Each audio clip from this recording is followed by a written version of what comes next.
to me, that means it's being created purely to replace someone's job, not to actually benefit people. We need to cure cancer and diabetes and so many other illnesses. We need to figure out our energy crisis. We need to figure out global warming. Those are the things that I'm expecting people to be challenging artificial intelligence to do, not figure out how to replace all of the writers. What's going on, family? It's Kahim and Josh back with another episode. How you doing today, Josh? I'm doing excellent. What about you? All right, man. Can't complain. We got another banger for y'all today, talking about Guardians of the Galaxy 3, review a movie called Beast, and we're going to be talking about the latest writer's strike with the WGA and the producers. It's crazy, man. It's madness, man. But sit back, relax, grab some popcorn. Let's get into the cinema goodness. So before we get started, I want to read this comment that we had from the last video. We was talking about Marvel and, our females really destroying the MCU. But we had a comment from Darren Frazier, but he said, I think female lead action movies are dead, in my opinion. My favorite female action character is Sarah Connor from Terminator. She's a good character. But this new Mary Sue character kills the whole vibe. It's the reason why John Wick and Top Gun did good at the box office. It was made for me. 50 Shades of Grey did well with women. And that's how it ends. But, I'm not going to say Sarah Connor did go hard. If y'all actually go to the comment, I actually put that Sarah Connor did go hard in Terminator, man. But that was so long ago. It's kind of like, you really going to bring her up? There's been so many strong female characters since then, But, Darren, that's your opinion, fam, So, Josh, what you got to say about that? I enjoy going down to that hood part of the town called the comment section. So you never know what's happening. Sometimes the comment section is the best place to be. Sometimes you get in there and you look around, you're like, oh my God, where am I? Yeah. But no, in all seriousness, I appreciate the comment. Thank you so much for the engagement, Darren. Much appreciated. Hopefully you're watching or listening to this episode as well. Here's what I'm going to say to you. I feel like your comment, I think you have almost disproved your argument with your comment, because when we were talking about strong female leads, Sarah Connor is the epitome. Like, she is one of the best female leads for sci-fi ever. Like, she was strong. She was dealing with mental health issues, like serious, thinking she's going crazy, not wanting to leave her son. How is she going to leave her, take care of her son? Single mother. I mean, really, she's a very well-written female lead. And I hadn't thought about her when we had this discussion. Bringing her up makes me understand that if you have a character that well-written, acted, and directed, give me that character every day, all day. I have seen every Terminator, even when they got real bad, and they were not bad because of her. Right. They were bad because of other things going on. So, I get where you're coming from, but I mean, everyone has the right to feel how they feel. But if you're gonna bring her up, man, she's in the upper echelon, in my opinion, of well-written female leads in the genre. She's even better than some men characters in the genre. Say again? I say she's even better than some of the main characters in the genre. Quite a few. I mean, quite a few. That's why she is so. To me, she is the best part of the Terminator series, and that's all of them. And it's been played by, and that's the amazing thing. Sarah Connor has been played by 3 different women characters, and they have been pretty spot on in almost every iteration, making her a good character. So, I mean, to me, that proves the point that what we were saying is that as long as you have those things coming in, it's well written, it is well acted and directed and then produced, then it doesn't matter the gender of who's there. I think that's a cop out. Just default into saying it's about the gender. So, but please comment on this video as well. We want to hear from you. Yeah, man, definitely. We're encouraging these comments, man. Y'all helping us come up with some more content. Yeah, man, it's unexpected, but very much appreciated, man. So let's move on, man. We're gonna hit up this Guardians of the Galaxy 3. This one was just released, so we're right on it. May 5th release, directed by James Gunn, and of course Kevin Feige is the producer, because this is part of the MCU, the ever-expanding MCU. Still reeling from the loss of Gamora, Peter Quill must rally his team to defend the universe and protect one of their own. If the mission is not completely successful, it could possibly lead to the end of the Guardians as we know them. Rocket! Right? Rocket! Man, they had me in my feels in this movie. It was all about Rocket, man. And they paid off, because they've been teasing his story since we met the Guardians. Yeah. It was the running joke, man, which was, we kind of jumping off, but it was what type of what type of breed is he? Is he a raccoon? Is it a badger? Is it all this other stuff, like a beaver? Like, it was just bad funny. Everybody calling him these different things, and it pays off at the end. Of course, everybody know, looking at him, he's a raccoon. Like, you can't really dispute that. But that was just a funny joke, man. That was going on for the whole thing. But this was like the end of the trilogy. Guardians of the Galaxy, man. It was mainly focused on Rocket. His origin, where he came from, and all of this stuff, man. It was just, it was. I'm kind of mixed about it though, Josh. I gotta be honest. It felt kind of empty at the end, man. I did like I was waiting for something else to come through, and it was good. Like, I enjoyed it. I sat there, and it was just like, man, I'm sad. Maybe because I was sad that it was ending. That's maybe what that kind of empty feeling. Well, most definitely, this one. It's the end of an era, and they drove that home really, really, really strongly. So I think that the purpose for this one was to close and tie off some loose ends. We know that, like you said, confirming for the rest of the team, getting to know Rocket more. I think that was important, because he has this terribly tragic origin story, because he's been unwilling to talk about it. They don't really understand. As much as, he's a snarky little, although he's calling himself the leader and the pilot and the captain, all that stuff, at the same time that Star-Lord is claiming that same leadership. And his character was primarily, comic relief. But I think they really brought him, closer to us. And of course, they were going to rip our hearts out. That was the goal.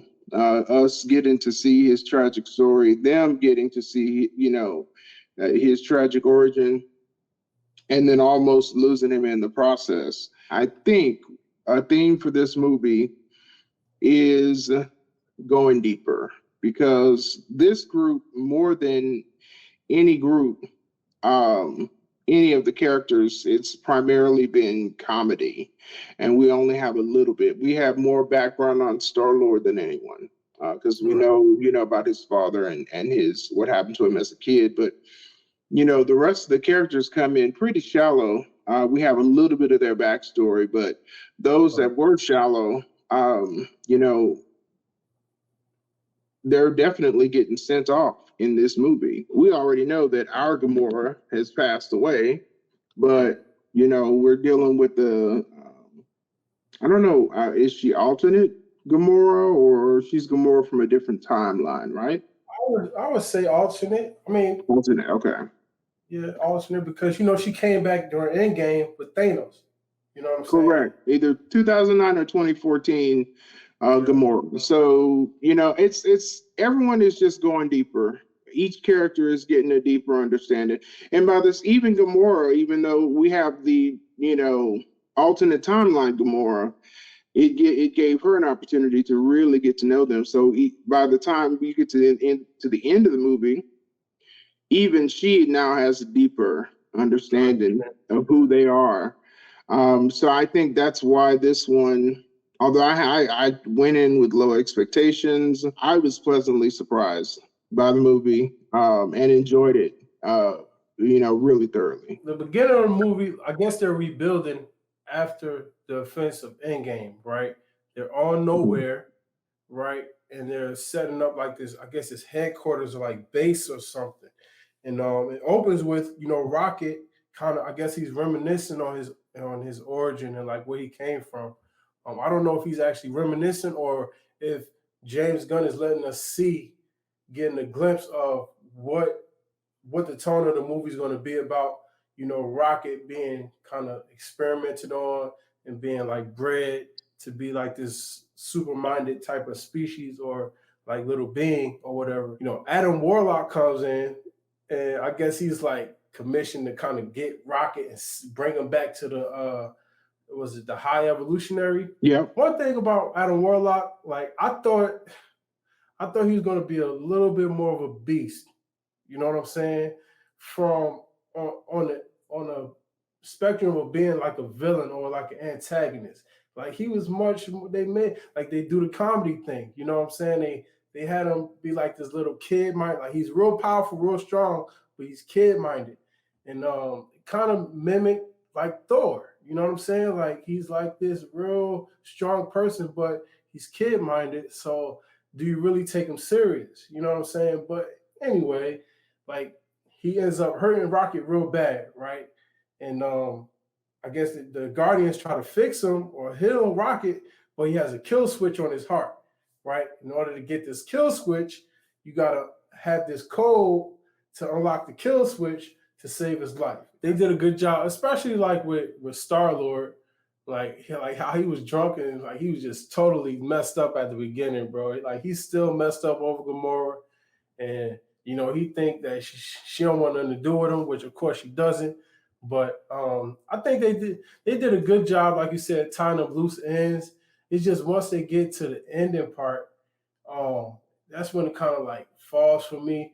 Like the coldest part for me was when they was in that hangar, after they got Rocket, and I'm jumping ahead, after they got Rocket together and they went through that hangar bay and they started fighting, like that final fight scene, that was probably like the best part for me because they was just all going, like the camera movements, cinematically, it was dope. The fight scenes, Rocket, Groot design, bro, from last one, like from Baby Groot to this one, man, I was like, he should have looked like this at the beginning, but he was all skinny, like the skinny Groot, but he was cold, man.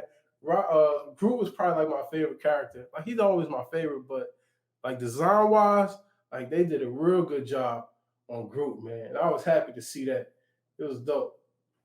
Well, the Groot that we got, because the original Groot was good, but I think that him almost dying helped him to learn so much so that when he regrew, he automatically built in some more defenses, because like the first Groot was just like the lovable giant. He could fight, but he was this a lovable giant, and he had some surprises up his sleeve, where he, used his abilities to save the team and do this and that and the other, which ended up causing him to almost completely die off. But when he regrows, we go from little, he's in a pot, all the way to teenage angst Groot, which was hilarious, but made sense. We actually really got to see Groot in his prime in this movie, because he got, you mentioned that Rocket got injured, but he got severely injured by Adam Warlock to the point where Adam Warlock had burned most of Groot's body except for his head and the tendrils coming out of his head. So because he had that much left, he was able to regenerate his body over the course of this movie. That and the influence of being in the team. Because Right. now we know we're a fighting team. So hey, you need to have some more tools at your disposal. So hide, you know, him having like, I noticed he had like armor panels. Yeah. He had like pieces that created his breastplate and covered his back as well. And then he, you know, he could hide the guns inside himself. All of that was so cool. That was just, he went so hard. And then they told him to transform into his kaiju form, where he got humongous. Yeah, it's He like, became like almost like a dinosaur size. But notice he just expanded the space in between his tendrils and everything to get big, but then he was able to come back small. But by the end of the movie, he was much bigger, because he was like Brutus by the end. I mean, even his head was broader. So I mean, I love to see the evolution of Groot now that we got to see him as a fighting Groot, and he used different words. Yeah, he did.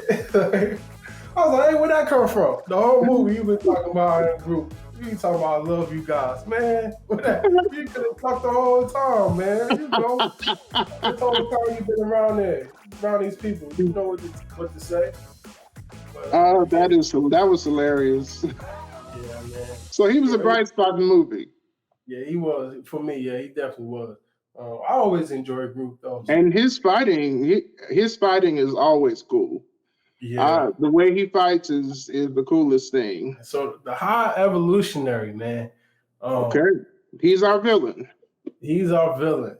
Like he was, like the antic, the animation, like how lively he was, bro. He was spot on. Like he was just like, I believe him. Like, you know what I'm saying? I'm like, oh, bro, he's really just like really like off a little bit off, man. But the guy who played him did a very good job, man. I like the guy, man. It was just seeing how he fit into the whole story and things like that, man. It was just like, I really enjoyed him, man. Like, I kind of wanted, I don't know if he really could fight, but like I said, like I felt like I wanted to see more action, especially from him, man. I don't know, maybe I was just being like an action junkie in this movie. Like I kind of wanted, I'm coming off of John Wick, you know what I'm saying? I kind of wanted like a just a little bit more, man. But the story was solid, and I like the High Evolutionary, man. And you know Drax, man. Like I remember I heard a comment about, you know, Dave Bautista talking about how he feel like they kind of like made Drax too comical, you know, and that's why like he didn't really want to have anything to do with the character anymore because of the way they made him. He was supposed to be like this real cold, dark, like God because he lost his family, you know what I'm saying? But they kind of made him like they kind of made him stupid, you know what I'm saying? And they say that in the movie, like, you think I'm stupid? And Mantis was like, yeah, I think you're stupid. And he just felt so bad about it. But, you know, I kind of agree. Like, I kind of wanted him to be a little bit more. And I guess you got to find that balance between, you know, the strength part and the comedy part and try to find that balance. And, you know, I think they did the best that they could. But when you're talking about, you know, Drax's origin, you know, I kind of wanted to see more of that too. I kind of wanted a little bit more from him. Like, I guess it was certain things I was looking for, and I didn't get it. You know what I'm saying? I understand what you mean. I really like what they did eventually with him. Mm-hmm. I mean, going back to that theme of going deeper, because his character has been very shallow and written that way on purpose.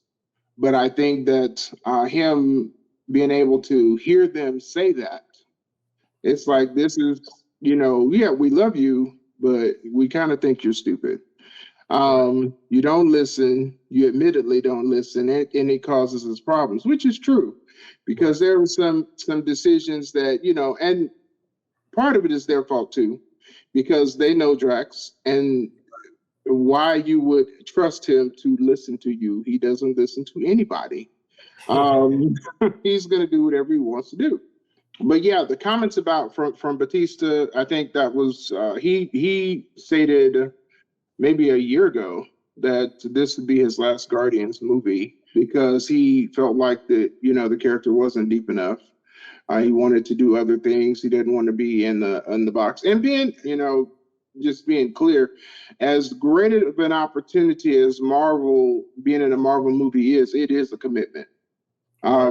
Because you're gonna, whatever that character is, you're going to be that character for decades. And if there's any part of the character that it doesn't jive with you personally, it's one thing to do one movie. It's another thing to do 10 movies, right? So I can understand where he's coming from in that, knowing that that's how that character has been portrayed in an unserious way. They had opportunities, I think, when he was first introduced, him trying to avenge his family. That was something that we got a little bit of a glimpse into him, but this movie saying, you were born to be a dad, and him being able to connect with those kids, I think was important. It was very endearing, especially knowing he lost his whole family. And here he is, everyone thinks I'm so dumb, but I have some skills that you don't even know about. And he, translates and talks to the kids to be able to keep them safe. So I as much as, there's some stuff missing, I like that part too. I enjoy that. I'm not a huge Batista fan. I think that some of his roles I don't like, but I think what they did with this movie made him more endearing to me. So I like the way they played the role towards the end. Who knows if he'll go back on his word and, do future movies, because he was going to leave too, right? He was going to leave at the end, but Nebula told him to stay. She would need his help since she's going to stay and continue working with the Guardians. Right. So, yeah, I think that he did have some development in the movie that I enjoyed. Yeah, that's fair. So Nebula story arc is cool because she went from being and I think she had the most drastic story arc out of the whole group. And that was dope to see because she kind of switched places with Gamora. She did. Mm-hmm. She kind of switched places. Like she went from being this ruthless person to being somebody that Star-Lord can really count on, really being like the most level-headed person out of the group. Opposite like Rocket, but that really became somebody that Star-Lord could count on. And I thought that was dope. Like she probably had my favorite story arc out of the whole group. Thinking back to how she spent her whole life trying to kill Gamora, and now she's kind of like second in command. You know what I'm saying? It was just dope. It was dope to see. So yeah, man, like they did a lot of good things with the story arcs, closing this chapter. And while I'm watching it, I'm just like, man, I know it's about to end. They said it's the end of the trilogy, man, and now I'm sad. But it was good. It was good to see, man. It was good. And in the movie, they said that Rocket gave her that arm upgrade. Yeah, Rocket is cold with it, man. Rocket cold. So it was just dope to see, like him, because you get to see these little glimpses of, him being a little baby, then him like maturing, being smarter than everybody. The high evolutionary upset because he can't figure out how to, build this utopia that he's trying to figure out. All of these species coming up, they putting them in his chamber. Now they all driving each other mad with the system and all of that stuff. And Rocket just say, "Oh, it's this part. It's this part." He's like a little baby, Mm-hmm. Like, oh, Rocket's dope, man. So yeah, man, a lot of good things about the movie. I don't want to cheapen it, man. It was enjoyable to watch. It was like a 3-hour runtime. Didn't feel like that, even with the 2 extra cut scenes, the after credits, man. It was lit, man. Now, Rocket is the leader of the new Guardians of the Galaxy. Well, in the comics, they have different people that kind of shuffle in and out of the Guardians of the Galaxy. So this was inevitable to happen. One thing about it, when you have someone like the High Evolutionary who is he is the epitome of someone with a God complex. And I mean, as expressed in the movie, he feels like he can destroy whatever he creates. And then the only individual that he ever modified that was able to exceed what he programmed was Rocket. And I think that's why he hated him so much, because how dare you be better than me? How dare you figure out my mistake? Right. And then tell me like it was nothing. I mean, it's it reminds me of a funny scene. I can't think of the movie where the guy said, "How dare you make me bleed my own blood?" So it's, I mean, the High Evolutionary is like, how dare you, tell me that? How dare you tell me that I'm wrong when I'm wrong? Right. I mean, him being told, "Hey, you made a mistake," just insulted his God complex. So he was dead set on hurting Rocket, and you could see that's where his anger toward him was coming from, because he had exceeded him essentially. Right. He had a lot of great performances though, man, through that whole movie. It was just real solid, bro. Real solid. I think what I'm gonna start doing with every movie I go to is go in with low expectations, because I enjoy it better. When I have really high expectations for a movie and then it doesn't deliver, man, I think that makes it worse. Yeah. So on that note, what would you get this movie? I would give it an 8. I definitely would give it an 8. Okay. What about you? I think this is gonna be the first time that you overrate me, man. Okay, yo, that's cool. I would say a 7. I would say I'm not gonna go too low. Okay.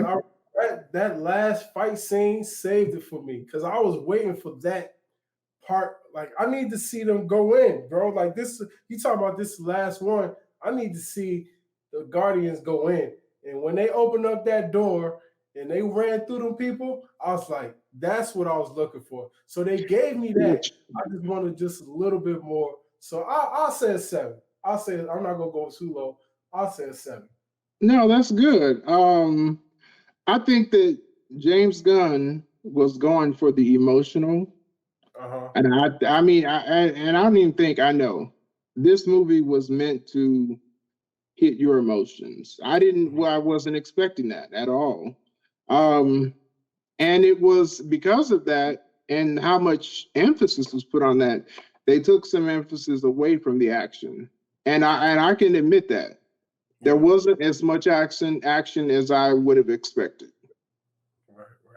Let me say the soundtrack, like the Guardians of the Galaxy, they got probably like the best soundtrack out of all the Marvel movies, out of all the Marvel series. They soundtracks be live.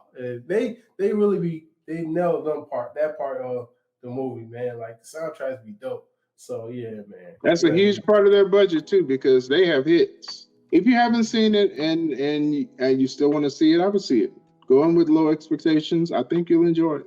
If you disagree with us, please get it in the comments and tell us what you thought. Yeah, definitely, man. If you got some critiques about the movie, man, if you got some comments, let us know. We want to hear you, man. Hear from you. And, if we like your comment, we'll probably put it in the episode, man. Never know. There you go. All right, man. So we're moving on to Beast. Netflix. Was it on Netflix or Amazon Prime? I think it was on Amazon Prime, right? I was on Prime Video. Beast, starring Idris Elba and some other people that you don't know. Recently widowed Dr. Nate Daniels and his 2 teenage daughters travel to a South African game reserve managed by Martin Battles, an old family friend and wildlife biologist. However, what begins as a journey of healing soon turns into a fearsome fight for survival when a lion, a survivor of bloodthirsty poachers, begins stalking them. The director is directed by Baltazar Gormaker, distributed by Universal. The screenplay was by Ryan Engel. Will Packer is also involved with this. This is Will Packer Productions, and there you go. Shout out to Will Packer, man, doing something a little different, right? Now this guy Martin Battles, Charlton Copley. Mm-hmm. Now I don't know if people are familiar with him, but if you're into Disney movies, he was in Maleficent. In Maleficent, if you saw Maleficent, he was the Tyrant King that actually plucked Maleficent wings off, right? Now, just give you a little backstory about that if you don't know who Charlton Copley is, right? Now, well, that's one of my wife's favorite movies, Maleficent. She loves all of them. So Okay. That's how I know who this guy is, right? But back to the movie. What do you think about it, Josh? What did I think about it? I think, although that Will Packer is involved with this movie, I think the Lopez guy was another producer by the name of Lopez. Movies that are going to star African American or African or Black actors should have some Black writers. I say that because the decisions that these characters made are just not decisions that any Black person that I know would ever make. I was watching the movie going, really? Now, are you talking about the daughters? Are you talking about the daughters?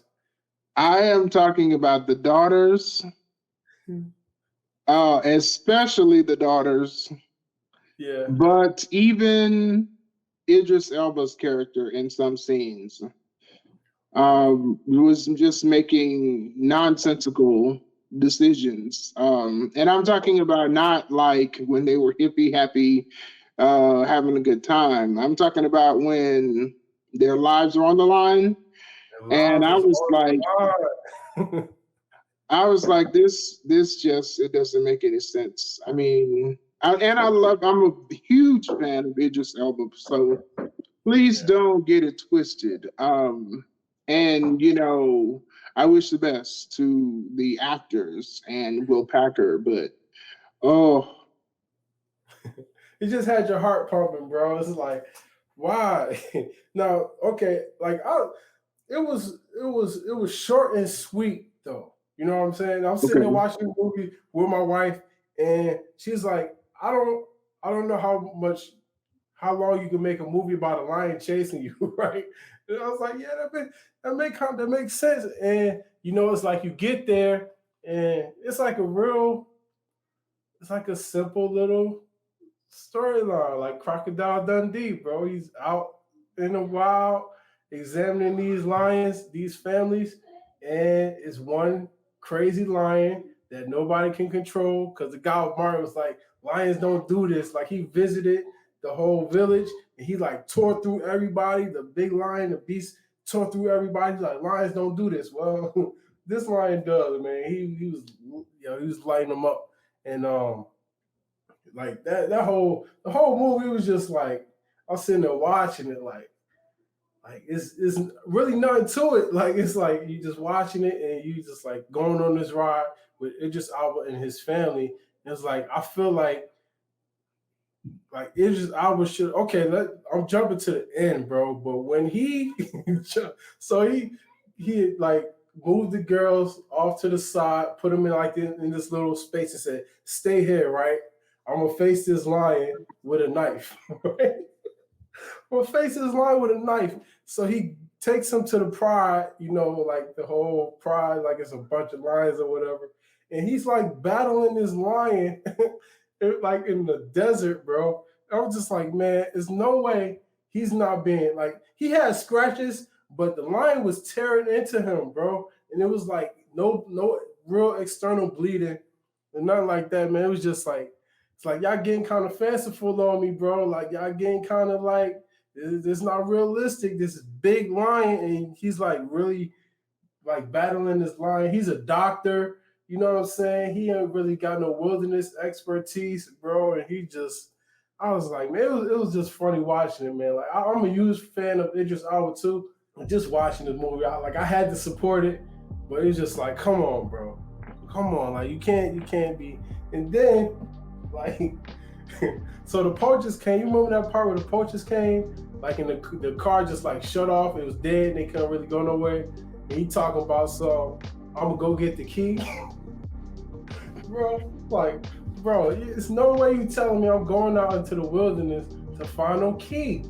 Like, we gonna foot it. We gonna try to find somebody else. Some way we gonna try to hotwire this car. And they was like, you don't know how to hotwire no car, bro. We would have tried to figure that out. There's no way I'm going into the wilderness in the dark trying to find no key. A lot of stuff is just like, ah, man, come on, bro.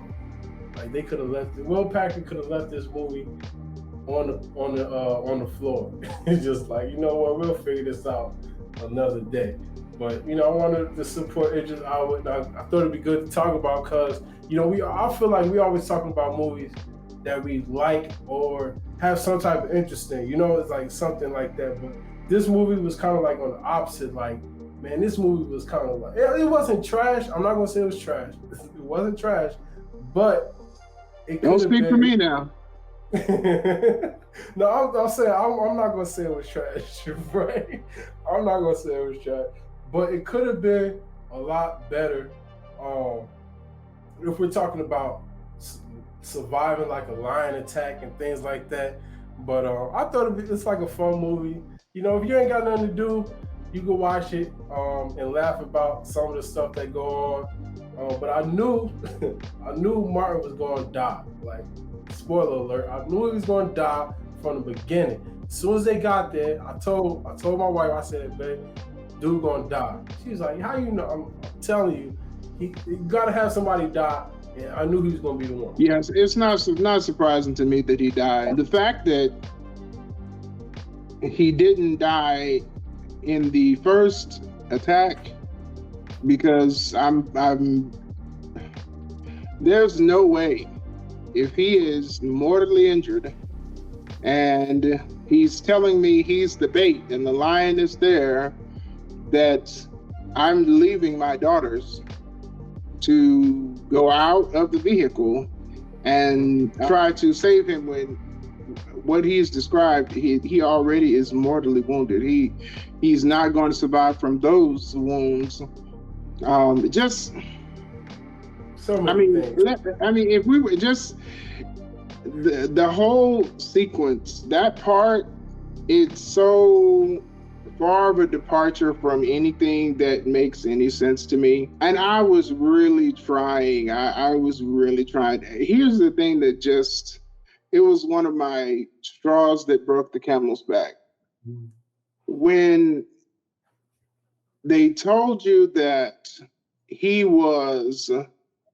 said he was by some water. So if you see crocodiles run off the land into the water, and we are in Africa. Right. You see the Martin character he was the one, okay, because when they were first attacked by the lion, before he got attacked, you see crocodiles go into the water right before he gets there. You telling me you're gonna wade into crocodile-infested waters in Africa? And I know that you're dealing with the threat from a lion, but crocodiles don't care about that lion, because I've watched enough National Geographic to know if you are just at the edge of the water, there's typically a crocodile right there hiding in that water to catch anything coming to drink. You're gonna wade in? It's one thing to say that, okay, the lion has ran all the other animals away, but you purposefully showed us 2 crocodiles. Yeah. And then you have not only the Martin character, but you have Idris Elba go head deep in crocodile-infested waters. And I was just, everything inside me was screaming, I can't believe y'all did this. Right. Why would you show us crocodiles? And everyone who knows anything about crocodiles in Africa knows that do not play. They will attack anything in the water. We have Idris Elba with only his head poking out of the water. Idris Elba would be dead. Yeah. One more thing, bro. It made my head hurt. I was just struggling So the truck crashed, it can't move, right? The lion comes out attacking the truck, right? Idris Elba has a gun with the dart in it. Right? He's under the car fighting the lion, right? He's headbutting the lion with the gun. His daughter reach out, hits the lion with the dart. The lion just walks off. He got the gun looking at the lion with another dart in it. Why not shoot him? You know it's a big lion. Like, you know he gonna eat that first dart. Why not just shoot him again? Like, he shook that one off, came right back like an hour later. I said, man, I was losing it in my house, bro. I'm like, this movie, bro, like, we gotta talk about it. Like, I can't deal with it. Idris Elba, bro, I love you, bro. I think you're one of the most talented actors in the world, bro. I'm not lying. But that movie, you shouldn't have did that, man. That it was just, I'm not gonna say it was trash, right? Because I don't like calling movies trash. I'm a filmmaker. I'm sensitive about films, bro. I don't like calling movies trash, but I feel like this movie could have been a lot better. You know what I'm saying? Yeah. It's like y'all just did so much stuff, bro. Josh, what would you rate this movie, man? Oh, wow. It's a 4. It's a 4. I can't get over some of that stuff that just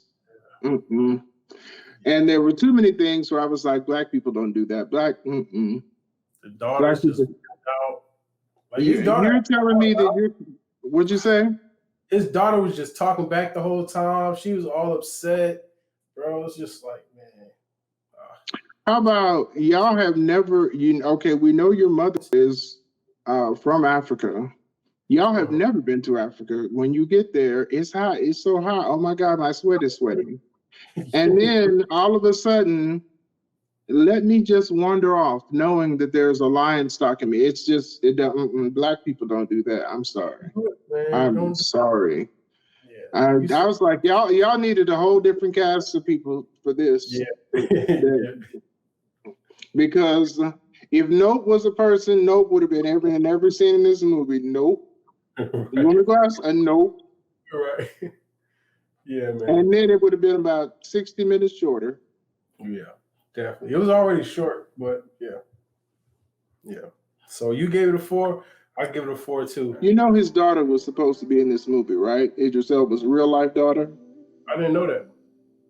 Yeah, this was when this first they auditioned together, and she ended up not getting it. It caused a rift. They said that their chemistry wasn't good on screen. Oh, is that the movie? Yes, this is that movie. And I'm glad that this is not on his daughter's IMDb. Yeah. Yeah. He dodged the bullet. Yeah. It worked out for the best, man. He had to get the bag. He had to get the money. I'm sure it was all Here's how the movie could have ended better, and this is what I thought was going to happen. When he went, they first, they showed that it passed by the Pride, and they had already laid the groundwork to let us know that those lions are not going to let another male lion, come to their territory. So when he runs out into that area and you see them, I'm thinking before this lion, first of all, the lion has been burned. It has fallen off of a cliff. So it's a super lion because it was inside the vehicle when Martin blew it up. So it definitely got burned. Yeah. So I'm thinking right before the lion really gets Idris Elba's character, the other 2 lions jump in. That would have made more sense. Yeah. I think they were trying to have like a Revenant moment, that scene in Revenant when Leo DiCaprio is getting, torn up by this bear. But it just didn't have the same weight because of how unrealistic so many other things in the movie were. I think they should have given him a good, life-threatening swipe from the lion, enough for us to see a good amount of gut and blood, and then the other two lines jump in, and that would have made more sense. For him to literally go toe to toe with this line for as long as he did just proved the point of how unrealistic most of this movie was, to the point of just, it takes you out. Because we all know, we talked about many times on here, when we watch these movies, we're already suspending our disbelief. We know it's not real. But at the same time, when you go so far, it's like you lose me. You lose the audience. Yeah. True story, man. True story, man. I think we could bash this movie a lot more, but we definitely could. But we're gonna leave him alone. Yeah. For the brothers, man, Will Pack and Idris, man, y'all they'll be all right. Yeah, y'all try. They gotta pick better next time. Last week, there started a writer's strike in Hollywood. Now, this writer's strike is between the WGA, the Writers Guild of America, and the producers of, Disney, Netflix, Paramount, like all the big name production companies. And the writers are on strike now because they feel like they don't get their proper wages and they don't get the proper respect, man. You put some respect on these writers' names, man. Y'all keep disrespecting the writers, bro. Like they not the reason y'all making these movies. Without a story, you have no movie. Without writers in the boardroom, you have no movie. So they should be making money that's on par with that idea, bro. Without the movie, without the words on the page, you have no movie.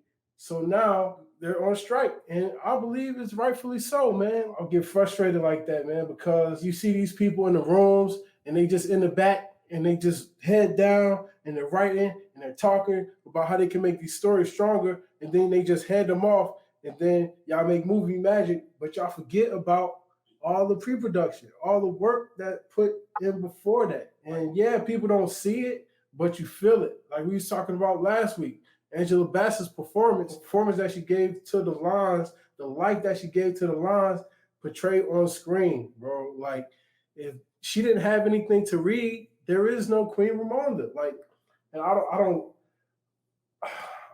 frustrated about the whole, that people make light of the fact that these people spent their life and they experience and they put their energy into the page, into the paper, and it's not receiving the proper respect, bro. And I get frustrated about that. Well, let me jump in. So writers have been picketing at locations in Los Angeles, across Los Angeles and New York City, as the Writers Guild of America is seeking viewership transparency from streamers, increased wage floor, and protections against mini rooms and the use of artificial intelligence. So I agree with everything. As a movie connoisseur, someone who really enjoys the movies and good TV and writing, there is no good end product without a good starting foundation. If you enjoy the first 5 seasons of Game of Thrones, then you understand what happens when you lose the writing. The writing is what makes it good. I don't care how much happens after the writing. If the writing isn't there from the beginning, good direction and good actors cannot save a bad script. Yeah.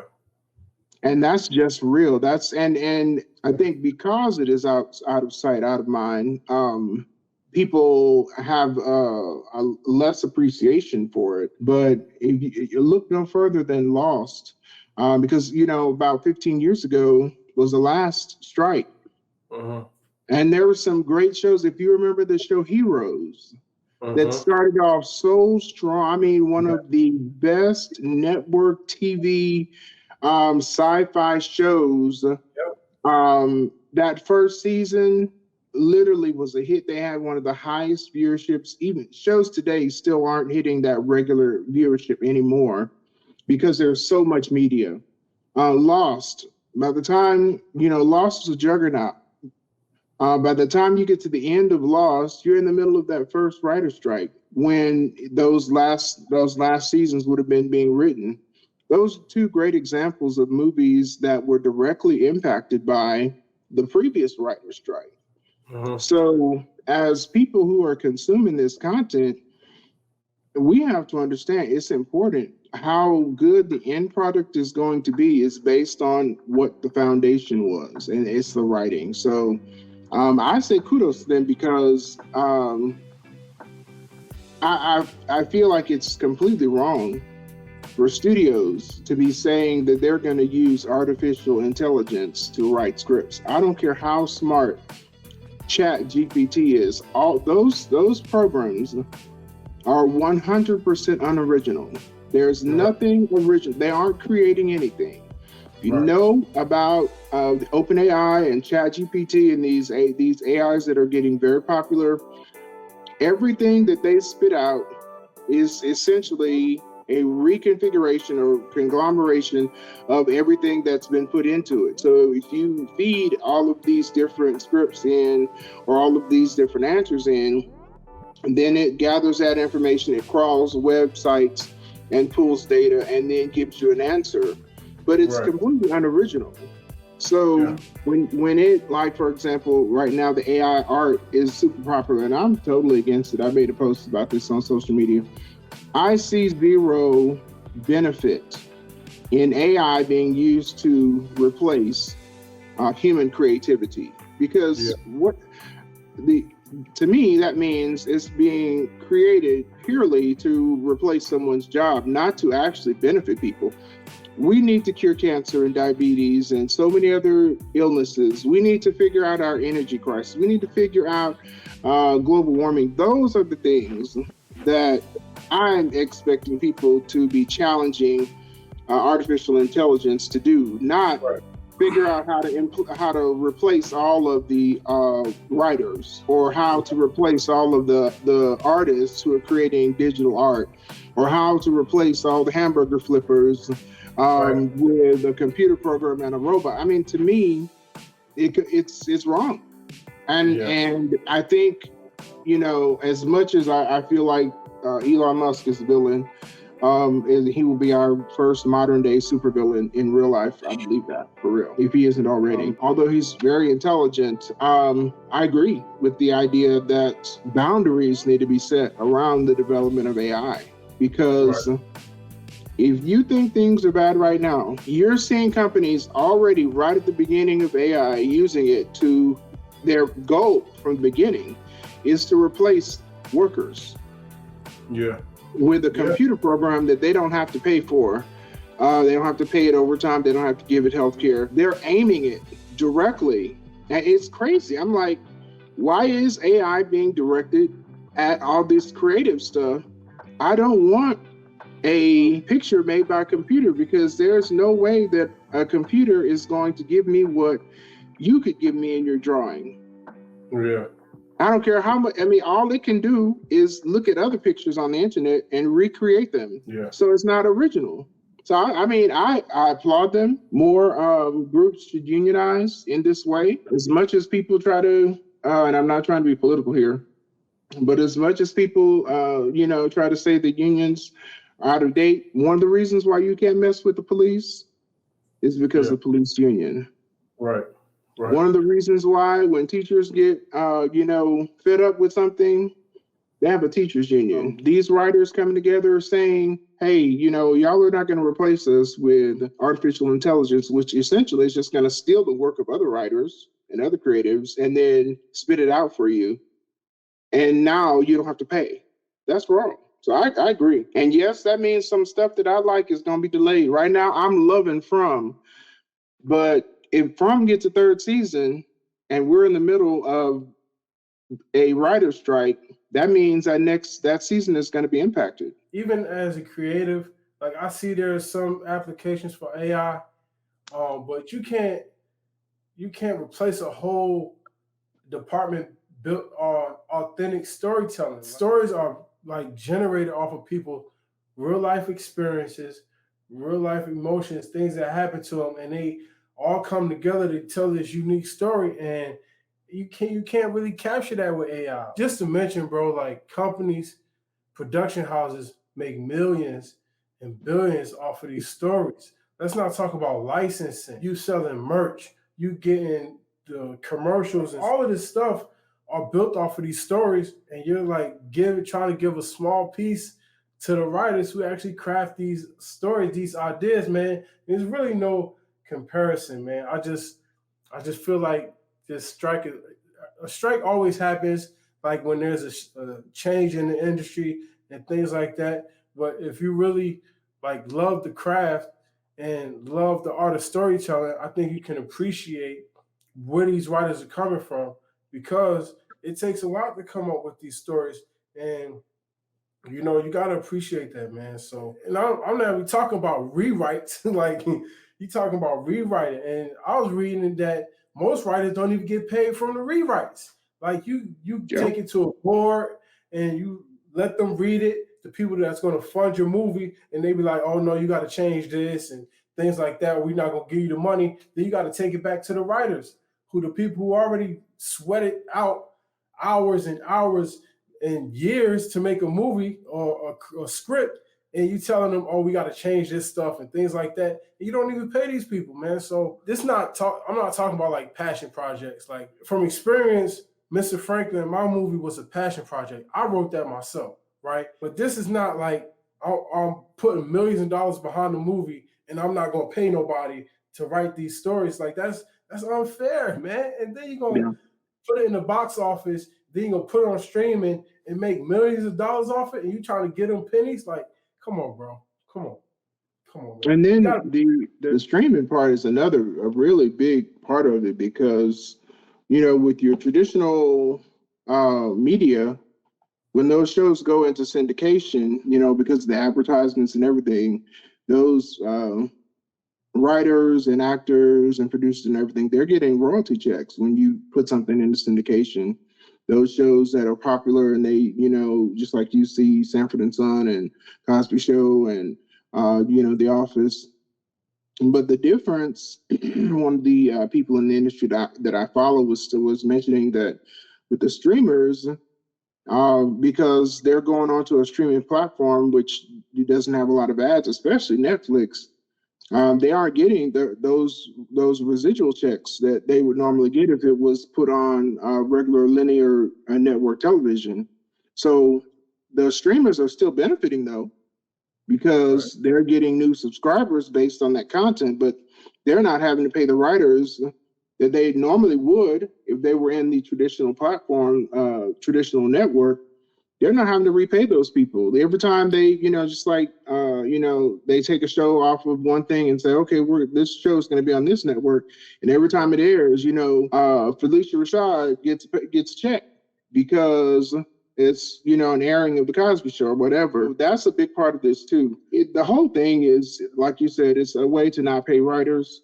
And to me, this great platform that we have for talking about movies and all this great TV is because of the writers. I mean, I'm looking at the examples of shows, and this strike is not even a week old.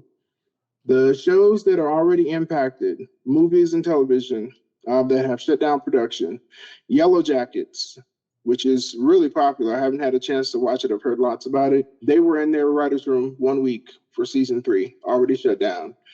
Stranger Things, writer's room shut down. Abbott Elementary, one of the most popular shows on TV right now, writer's room shut down. And Quinta Brunson came out strong because she is a writer. That's where she started, writing. So she said, I'm reading her tweet. She was saying, I'm a writer. I'm in the WGA. I'm also on strike. I have no real power here other than to join my union in demanding fair compensation for writers. #WGA strong. And hey, as a consumer and someone who enjoys writing, I'm with them, because there's no reason that these people should be screwed out of getting their paycheck when folks are making millions and billions of dollars on the back end. We'll see. Some people are saying it'll be until 2024. That means a lot of stuff is going to be impacted. Yep. So look out for all the reality TV shows that are coming, because that's unscripted, doesn't need writers, and they can keep putting that on TV. So there's a wave A reality show. Of reality TV that's about to hit us. But yeah, it's crazy, man. But we're gonna follow this story too, man. Yeah, it's crazy, man. You gotta get them their proper compensation, man. Get these people their money. Respect the writers, man. One quick reminder: whether you may be listening to this as a podcast, you may be watching this on YouTube. If you're watching on YouTube, hey, go to your favorite podcasting platform. You want to listen to our episodes while you're working, pull them up. We're on all the major ones: Spotify, Amazon Music, Audible, Google Podcast, Apple Podcasts. You can listen to us there. If you've been listening to us on podcasts, this is also in video, so check us out on YouTube. Leave a comment. Let us know what you think about the episode today, man. You have a light that is out of this world. Let it shine and be the richness that this world deserves. Much love, family. Being rich. Peace.